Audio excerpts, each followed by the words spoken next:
Hi, Assalamualaikum warahmatullahi wabarakatuh. My name is Abdul Muhaimin bin Arong Khana, and my partner is Muhammad Khalid bin Khalil. Today, we would like to discuss about salient Sharia issues in the contemporary application of buy ad-dayn. Buy ad-dayn. Buy ad-dayn is a term in Islamic finance that means selling debt. In Islamic finance, interest is not allowed, so transactions follow Sharia law.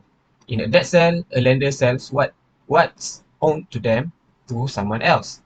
This helps manage finance while staying true to Islamic principle, ensuring fairness in the process. And now, for the hook in Islam. Selling debt or buy at dayn is allowed in Islamic finance as long as it is transparent, free of interest and unfair practices, and ensures a just deal for both parties. Now we move to the second part, which is issues and implications. So for the first issue is the prohibition of riba, which is usury or interest in that transaction. In this issue, the first one is transfer of debt right, which in Islam finance, dealing with interest is strictly prohibited.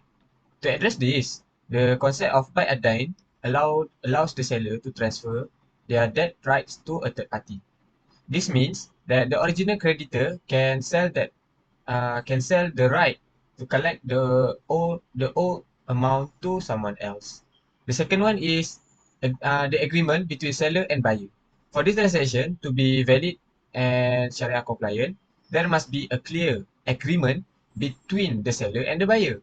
Both parties need to come to terms on the sale, ensuring transparency and fairness in the process.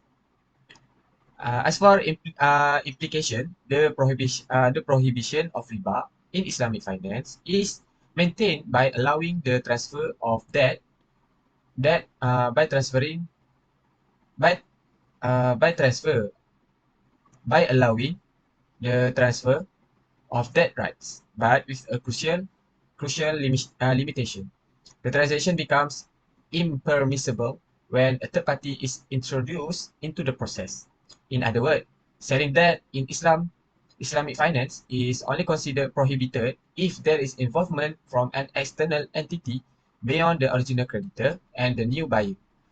This restriction is in place to uphold the principle of fairness, transparency, and avoidance of interest-based transaction as dictated by Sharia law in Islamic finance.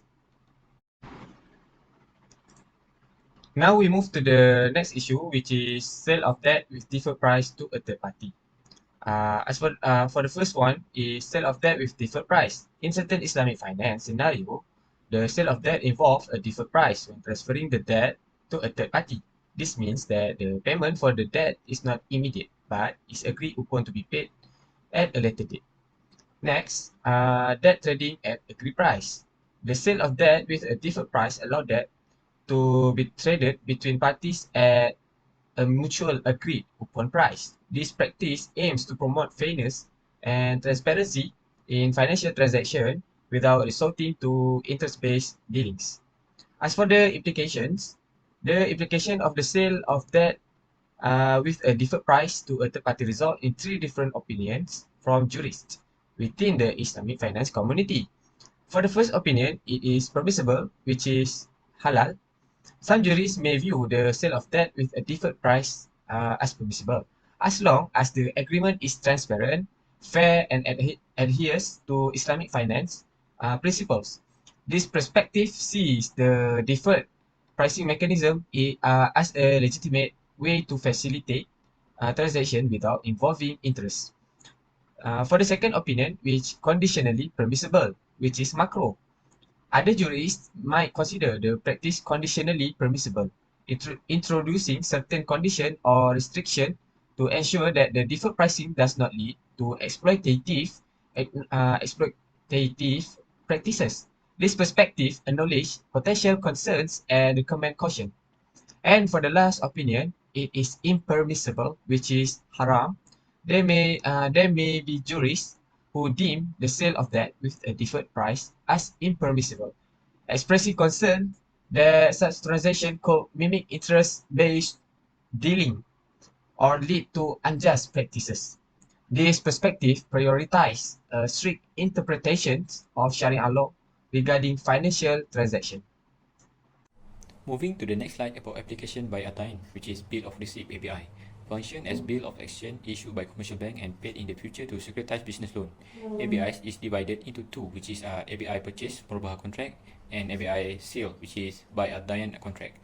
In diagram, I have given an example of sale operation of ABI by ad-dayn, which is first one, selling good to customer, example of payment period of 30 days. Number two, customer sell debt or bank buy debt based on export document at discounted price.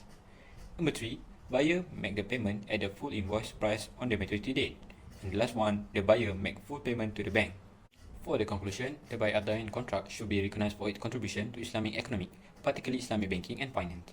Despite the Sharia issue that affect the current financial development and buy ad-dayn product debate and dispute, Sharia compliant Islamic financial transaction resolve the problem and guarantee everyone benefit from the transaction and sale. To make the contract widely used, various prerequisites must be complete or an attempt made to use it in economic transaction. Sharia compliant is the contract that top priority. Thus, debt tradability is properly considered for maslahat to improve the financial market. That's it from us. Thank you for watching.